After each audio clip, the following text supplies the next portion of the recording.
luar biasa. Tom Haye benar-benar menjadi pemain yang perform, benar-benar menjadi pemain yang paling menonjol. Dan masuknya Beckham Putra ini benar-benar mengubah permainan dari Persib Bandung. Pemain lain Persib Bandung yang kurang perform adalah, jadi dari segi starting line up juga sudah kelihatan bagaimana Persita Tangerang ini ingin, dan yang sangat disayangkan adalah bagaimana pemain PSIM Yogyakarta itu banyak yang melakukan blunder ya. Yang menyakitkan bagi Dewa United itu adalah bagaimana 2 gol dari Madura United itu berkat kontribusi besar dari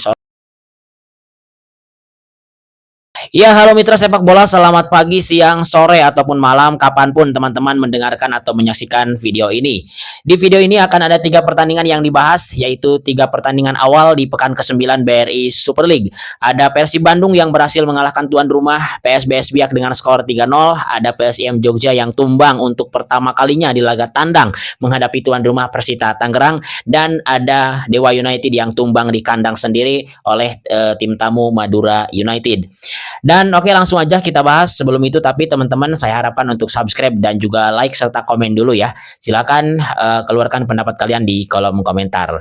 Oke, kita bahas dulu dari pertandingan yang menang di laga tandang, yaitu ada Persib Bandung berhasil mengalahkan PSBS Biak dengan skor 3-0. Sebenarnya banyak sekali peluang yang diciptakan oleh Persib Bandung dan seharusnya bisa lebih dari 3 gol jika finishingnya itu maksimal. Andrew Yung, William Barros, dan Sadil Ramdhani adalah 3 penyerang yang dipasang oleh Coach Wayan Hodak dari awal babak pertama atau dari menit awal. Sadil Ramdhani masih kurang maksimal perannya di babak yang pertama, dan kemudian di babak kedua langsung diganti oleh Beckham Putra, dan masuknya Beckham Putra ini benar-benar mengubah permainan dari Persib Bandung sehingga Persib bisa mencetak 2 gol di babak yang kedua. Di babak pertama Persib Bandung bisa mencetak gol lewat penalti dari Andrew Yung. Nah, peluang yang diciptakan oleh Persib di babak pertama ini banyak sekali, tapi banyak yang terbuang. Dan di pertandingan ini Tom Haye benar-benar menjadi seorang pengendali Persib Bandung. Di lini tengah dia benar-benar mengendalikan Persib Bandung, kemudian umpan-umpan yang manis, umpan-umpan yang manja, umpan-umpan membelah lautannya itu luar biasa. Tom Haye benar-benar menjadi pemain yang perform, benar-benar menjadi pemain yang paling menonjol di pertandingan Persib Bandung menghadapi PSBS Biak. Umpan-umpan Tom Haye itu selalu sukses untuk menjadi sebuah peluang berbahaya gitu. Tapi sayang sekali finishing atau pemain-pemain depan dari Persib Bandungnya ini gagal untuk memaksimalkan umpan-umpan manis dari Tom Haye. Ada William Barros contohnya yang sudah berhadapan dengan penjaga gawang Kadu, itu gagal untuk menciptakan atau untuk mengkonversi peluangnya menjadi sebuah gol. Padahal umpannya sudah sangat baik dari Tom Haye. Kemudian Tom Haye yang mengeksekusi sendiri lewat tendangan luar kotak penalti masih membentur tiang gawang. Luar biasa memang peran dari Tom Haye ini. Nah, pemain lain di kubu Persib Bandung yang tampil luar biasa juga ada Beckham Putra ya. Tadi sudah saya sebutkan bahwa dia masuk sebagai pemain pengganti menggantikan Sadil dan benar-benar mengubah permainan dari Persib Bandung. Pemain lain Persib Bandung yang kurang perform adalah Berguinho. Di babak pertama itu Berguinho selalu terlambat dan kehilangan momentum dalam mencoba untuk menciptakan peluang sehingga ruangnya tertutup. Kemudian sedikit terlalu lama lagi dalam mengambil keputusan dan akhirnya dia diganti di babak yang kedua. Nah, di babak yang kedua itu ada pemain lain yang masuk, yaitu William Marsilio. Tapi sayang Williams Marsilio juga masih belum bisa menunjukkan kualitasnya sebagai seorang yang seharusnya bisa menciptakan sebuah gol tadi, karena punya peluang juga.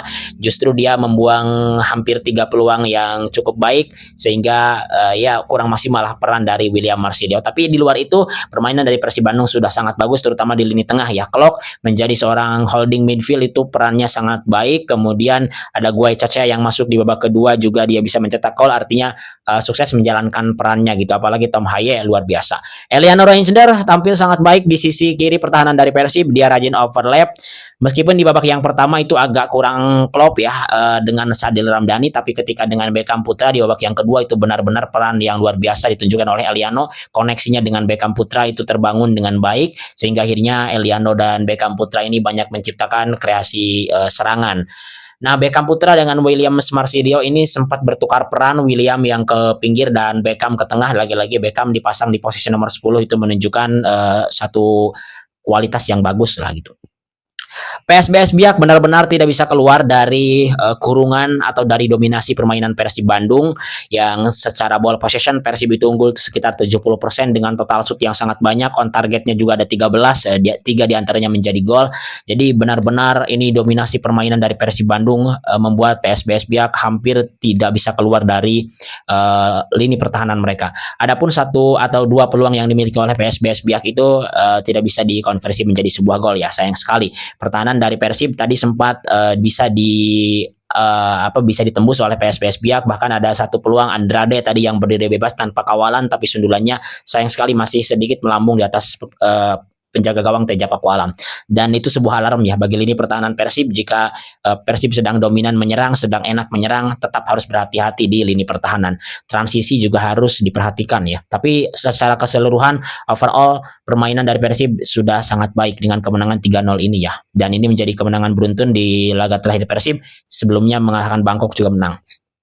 Nah, di laga lain ada PSIM Yogyakarta yang bertandang ke Indomilk Arena di Tangerang, dan ini menjadi hari yang tidak diinginkan oleh para publik Yogyakarta ya. Karena PSIM Yogyakarta yang biasanya itu sangat luar biasa di laga tandang justru harus kalah untuk yang pertama kalinya gitu. Dan tumbangnya itu dengan skor telak 4-0. Di pertandingan ini PSIM Jogja bermain dengan dominan. Mereka bermain dengan ball possession ala Jean Paul van Hastel biasa, dengan gaya Belandanya gitu, menguasai permainan dominan, tapi gagal untuk menciptakan gol dan bahkan peluangnya pun sangat sedikit. Hanya 2 shoot on target kalau nggak salah yang bisa dilepaskan oleh para pemain PSIM Jogja. Nah, Persita Tangerang itu bermain sangat efektif. Mereka tahu ya, Carlos Gonzalez Peña ini tahu sejak menit awal sudah bermain dengan defense counter, menunggu para pemain PSIM Yogyakarta di area pertahanan mereka dan memanfaatkan serangan balik.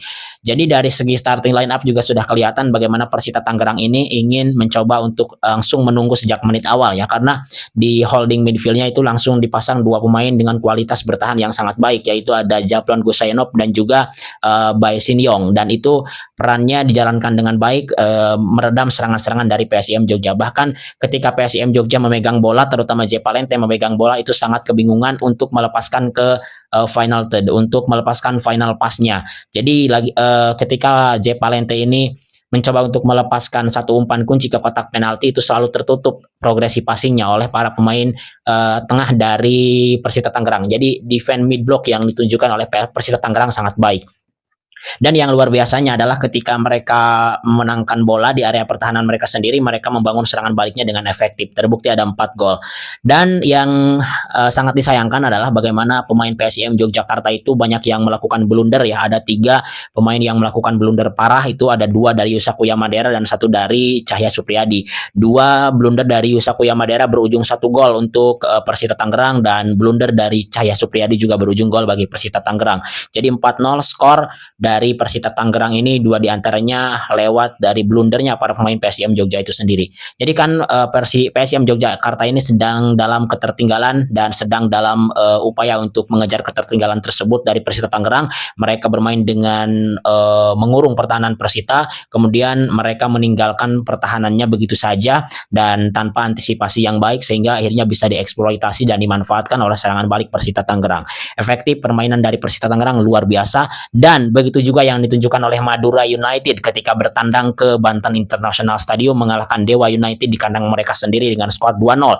Permainannya mirip dengan Persita Tangerang, mereka bermain dengan defense counter, memaksimalkan serangan balik yang mereka miliki, dan mereka berhasil bermain efektif. Dewa United benar-benar tidak beruntung lah di pertandingan menghadapi Madura United ini, karena mereka itu banyak sekali kegagalan ketika akan memasuki sepertiga lapangan akhir. Jadi ketika pemain-pemain kreatif mereka mencoba untuk melepaskan final pass, tapi sayang blok yang dilakukan oleh para pemain Madura United itu sangat rapi, sangat baik, kompak, defense-nya sangat baik, sehingga itu membuat para pemain Dewa United sedikit frustasi, dan akhirnya mereka sampai menit akhir tidak bisa mencetak gol ke gawang Madura. Kalau tidak salah Dewa United itu mencetak 1 gol tapi dianulir oleh wasit.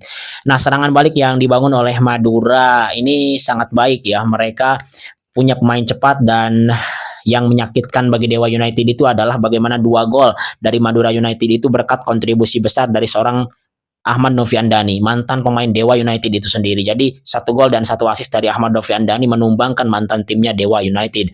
Peran dari Ahmad Noviandani yang masuk di babak kedua itu sangat luar biasa. Jordi Wehrman juga sangat luar biasa dan mereka berdua membawa Madura United unggul dengan permainan efektif menghadapi dominasi permainan dari Dewa United yang kita tahu Dewa dengan pemain-pemain bintangnya, tapi mereka justru kalah di kandang sendiri karena mereka terlambat atau mereka dalam transisi negatifnya itu terlambat, antisipasi lini pertahanan atau koordinasi di lini pertahanannya juga kurang baik sehingga bisa dieksploitasi oleh para pemain Madura. Jadi itu ya dari 3 pertandingan di awal pekan ke-9 ini ada 3 tim yang bermain dengan dominan tapi hanya Persib yang menang. Dewa United dengan domination positionnya atau dominasi penguasaan bolanya tumbang dari Madura. Begitu juga PSIM Jogja dengan dominasinya tumbang dari Persita Tangerang. Hanya Persib yang mendominasi tapi menang. Persib menang 3-0 dan PSIM Jogja saat ini disalip oleh Persib Bandung ya. PSIM Jogja 12 poin, Persib Bandung 13 poin. Persita Tangerang kokoh di puncak klasmen dengan torehan Persita Tangerang kokoh di peringkat kedua dengan torehan 16 poin di bawah Borneo FC Samarinda yang kini mengoleksi 18 poin dan belum main juga kan Borneo, masih menunggu nanti hari apa gitu Borneo FC Samarinda. Persib masih punya 1 laga tunda dengan Borneo FC.